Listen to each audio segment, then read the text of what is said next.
xam ne ñaareelu xeex ci lislaam fi la amoon muy xaswatu Uhud jàmbaari lislaam yu bëri tëdd fii sallallahu alayhi wa sallam def fi loo xam ni jàmbaar goo xam ne bu ne wane nañ ko fi yéefar yéen ci kaw di fett jullit ci muy xeex bu doy waar boo xam ni ku dégg ni leen sëñ Tuubaa woyee ca Badar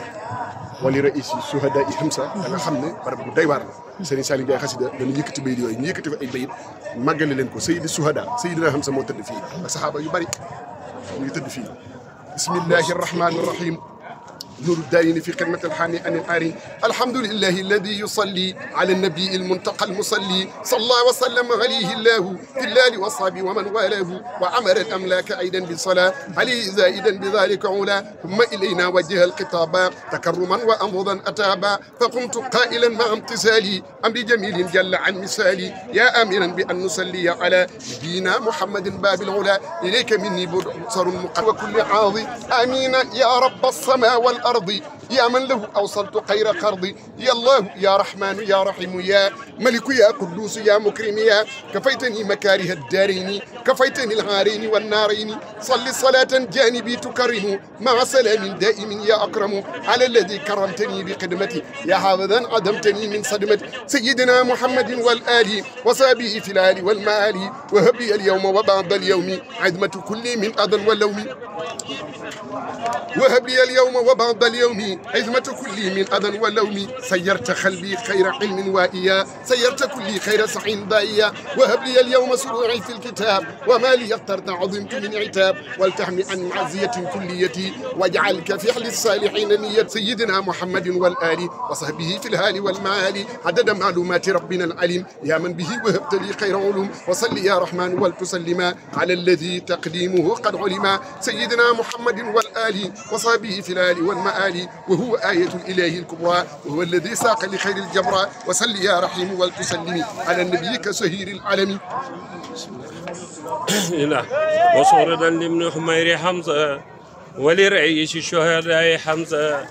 عم حبيبك عبد المطلب واجعل في خير جنان ينقلب وانشر علي العام يا إلهي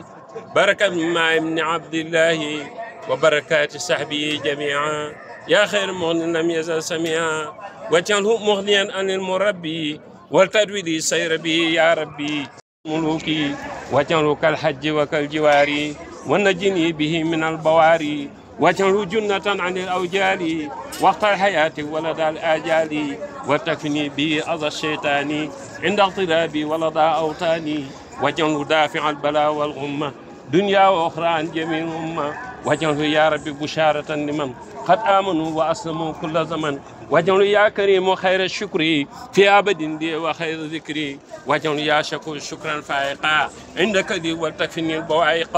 يا الله يا رب الورى يا مهني اجعل نظامي عن سلوك يغني واجعله عندك وعند المصطفى صل عليه بسلام الصفا مخلصا من جملة العيوب وجالبا للفوز بالغروب يا ربنا صل صلاة تكرم كلي بها بما به وكرم مع سلام قد تخيني العذاب به وكل ما يسوء والحساب على ابن عبد الله أفضل خلق الله حزب الله خليلي حبيبي محمدي وآله وصحبه والمبدي ولي هبعت أصحاب الكنى إن ذاك يا وهاب ما فاق المنى وصغر داعا لأبي لبابا وخذ لي الخير والافتح بابا وصغر داعا لأبي عبيدة وكف عني قلنا وكيدا وصغر داعا لأبي حذيفة وأرني خير ورا وخيفة اللهم صل على سيدنا ومولانا محمد صلى وسلم عليه وعلى آله وصحبه جاي سافوني ورلا.